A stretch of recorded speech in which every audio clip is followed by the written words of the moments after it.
आज के इस वीडियो में ये सभी शब्द सीखने के बाद बड़े बड़े सेंटेंसेस बनाना बहुत आसान लगेगा, क्योंकि बड़े बड़े सेंटेंस बनाने के लिए वो सभी शब्दों का प्रयोग आज की इस वीडियो में कवर करेंगे जो ज्यादातर प्रयोग होता है, जैसे स्केयरली और हार्डली। इसके बाद व्हेन का प्रयोग, though, although, yet, not only but also, so, as, as, because of, no sooner than, as soon as, unless, that's why, either, due to। ऐसे कई सारे शब्द हैं जो इस वीडियो में कवर करेंगे। नो सूनर देन, इसका हिंदी मतलब ध्यान से देखिए, ज्यों ही, त्यों ही, जैसे ही, वैसे ही था कि। इसका 3 मीनिंग है। पहला ज्यों ही त्यों ही, दूसरा जैसे ही वैसे ही, तीसरा ही था कि। एग्जाम्पल देखिए, नो सूनर के साथ हमेशा देन का प्रयोग किया जाता है, ये भी ध्यान में रखेंगे। यह कंजंक्शन वर्तमान काल और भूतकाल में प्रयोग हो सकता है, मतलब ये कंजंक्शन प्रेजेंट टेंस के सेंटेंस में और पास्ट टेंस के सेंटेंस में प्रयोग होगा। एग्जाम्पल से पहले इसका स्ट्रक्चर देखिए जो बहुत महत्वपूर्ण है। No sooner does did do, इसके बाद आएगा subject V1 then subject V2। मतलब ये कि पहले जो प्रेजेंट का रहेगा तो डू और डज लगेगा हेल्पिंग, वो पास्ट का रहेगा तो डिड लगेगा। इसके बाद सब्जेक्ट और V1 आएगा, देन के बाद पास्ट इंडेफिनिट टेंस का सेंटेंस ज्यादातर प्रयोग होता है। नो सूनर के बाद अगर हैड आएगा तो उसके बाद सब्जेक्ट आएगा, और सब्जेक्ट के बाद वर्ब का थर्ड फॉर्म आएगा। हैड आएगा तो थर्ड फॉर्म आएगा, डू डज डिड आएगा तो V1 आएगा। मर्जी आपका, जिससे भी आप प्रयोग करना चाहें कर सकते हैं। इसके बाद देन सब्जेक्ट V2, ज्यों ही मैं स्टेशन पहुंचा त्यों ही ट्रेन खुल गई। जैसा बोलते हैं ज्यों ही मैं पहुंचा त्यों ही ट्रेन खुल गई। तो no sooner did we reach the station then the train started. No sooner had we reached the station then the train started. तो इससे बोल सकते हैं। तो बहुत ही आसान है सेंटेंस बनाना, आप ऐसे ही बना सकते हैं। ज्यों ही मैं स्टेशन पहुंचा त्यों ही ट्रेन खुल गई, जैसे ही मैं स्टेशन पहुंचा तैसे ही या वैसे ही ट्रेन खुल गई, मैं स्टेशन पहुंचा ही था कि ट्रेन खुल गई। तो तीनों तरीके से आप बोल सकते हैं।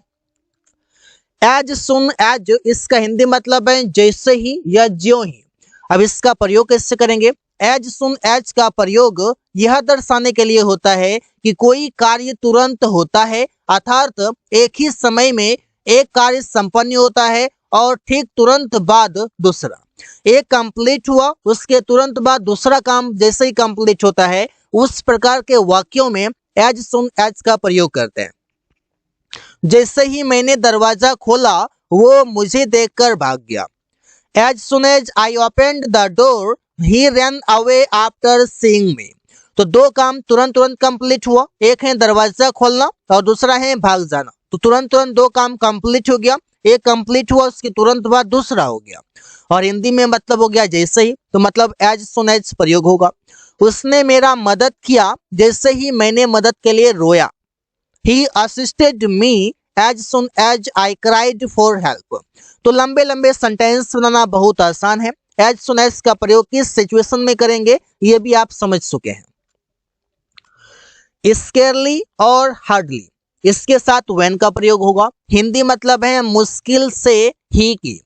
ऐसे बोलचाल में भी लोग बोलते हैं हार्डली 10 मिनट लगेगा, हार्डली आधे घंटे में मैं तुम्हारे पास पहुंच रहा हूं। तो हार्डली मतलब मुश्किल से 20 मिनट में, 30 मिनट में, 1 घंटे में, इससे प्रयोग करते हैं आम बोलचाल में भी। इसका प्रयोग कब करते हैं? कोई काम मुश्किल से पूरा करते ही दूसरा काम हो या आ जाना।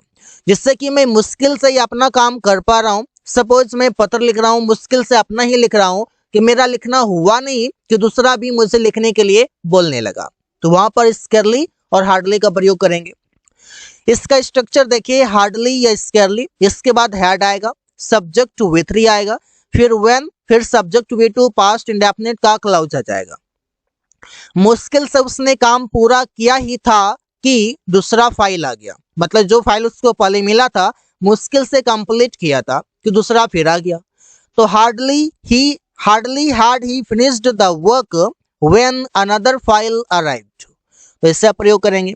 अब दूसरा है कि मुश्किल से वो 50 तक पहुंची ही थी कि वो मर गई, मतलब 50 की उम्र तक पहुंची ही थी मुश्किल से कि वो मर गई, 50 तक ही पहुंची थी। Scarcely had she reached 50 when she died. तो इससे आप प्रयोग कर लेंगे स्केरली या हार्डली का, दोनों को एक दूसरी जगह पर कर सकते हैं। सिचुएशन आप समझ चुके हैं।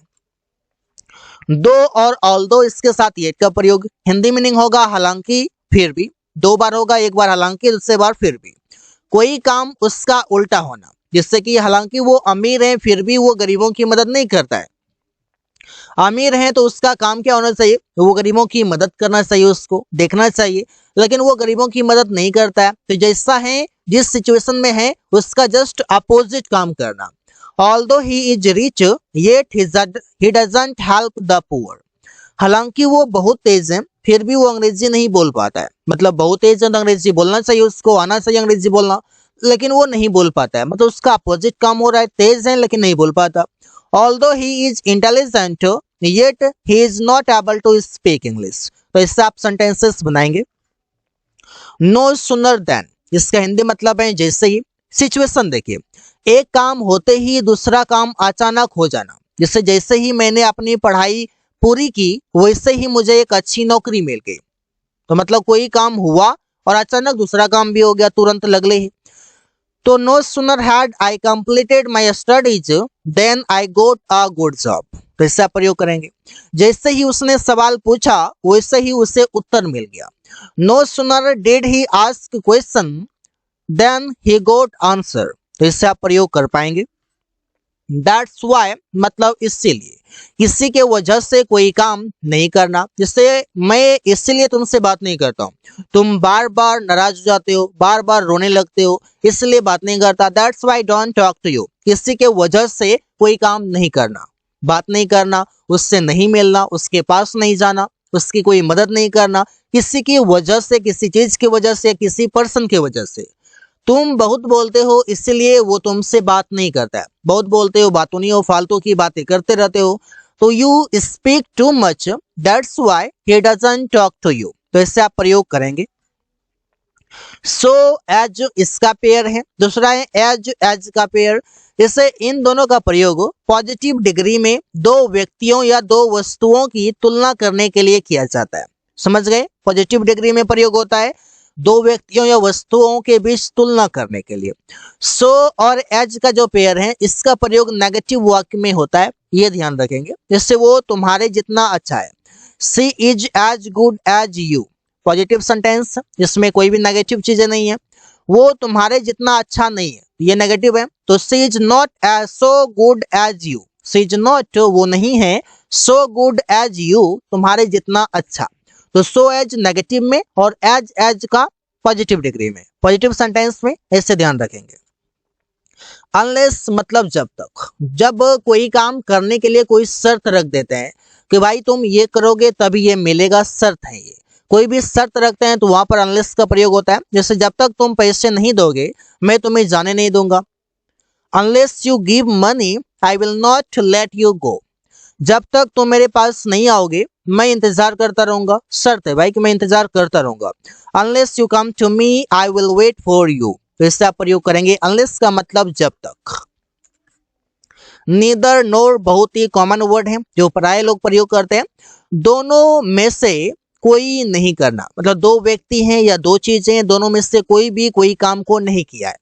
इससे आप समझेंगे हिंदी मतलब है ना तो ये ना तो वो, ना तो अमन ना तो रवि अंग्रेजी में बात कर सकता है, मतलब दोनों में से कोई नहीं कर सकता है। तो neither Aman nor Ravi can talk in English. ना तो प्रिया ना तो अंजलि आज स्कूल जाएगी। Neither Priya nor Anjali will go to school today. ना तो सुमन ना तो रोहित ने आज नहाया। Neither Suman nor Rohit took a bath today. तो कोई भी काम दो व्यक्ति के बीच या दो चीजों में नहीं होना, इससे आप समझेंगे दोनों में से किसी ने नहीं किया। बोथ और एंड का पेयर है, बोथ के बाद एंड का प्रयोग होता है, ना कि एज वेल एज का, क्योंकि बहुत सारे लोग एज वेल एज का प्रयोग कर देते हैं, तो यहाँ पर इसको अवॉइड करेंगे और प्रयोग करेंगे बोथ के बाद एंड का, जिससे राहुल और रवि दोनों वहां उपस्थित थे। तो बोथ दोनों, राहुल एंड रवि, राहुल और Ravi were present there. Priya और अंजलि दोनों गाना गा रही थी। Both Priya and Anjali were singing a song. Aman और सुमन दोनों अंग्रेजी सीख रहे हैं। Both Aman and Suman are learning English. इधर और, या तो ये या तो वो, दो व्यक्ति में से कोई एक कोई काम करना। दो व्यक्ति हैं, उसमें से किसी एक ने कोई काम किया। या तो राहुल या तो सोहन ने खिड़की तोड़ा है। इधर राहुल और Sohan has broken the window. तो यहाँ पर ये याद रखिए कि जैसा भी यहाँ पर सब्जेक्ट रहेगा, सिंगुलर सब्जेक्ट आएगा तो सिंगुलर वर्ब भी लगेगा। ये सोहन सिंगुलर है तो इस वजह से नजदीकी को देखना है कि नजदीक में हमारा सब्जेक्ट कैसा है।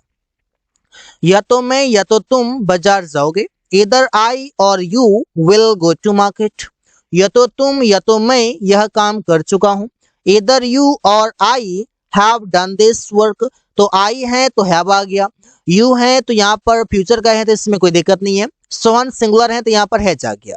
तो इससे आप प्रयोग करेंगे। आई होप कि आप समझ पा रहे हैं कि दो व्यक्ति में से कोई भी काम किसी ने भी नहीं किया है, लेकिन यहाँ पर है कि किसी ने किया है किसी ने नहीं किया है, कंफर्म नहीं है कि किसने किया है, लेकिन किसी एक ने तो किया है, ऐसा बात है।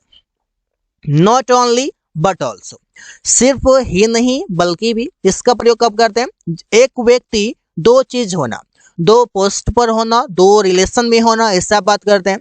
इससे वो सिर्फ अमीर ही नहीं बल्कि उदार भी है, मतलब बहुत ही जनरस है। He is not only rich but also generous. तुम मेरा दोस्त ही नहीं बल्कि मेरा भाई भी हो। You are not only my friend but also my brother.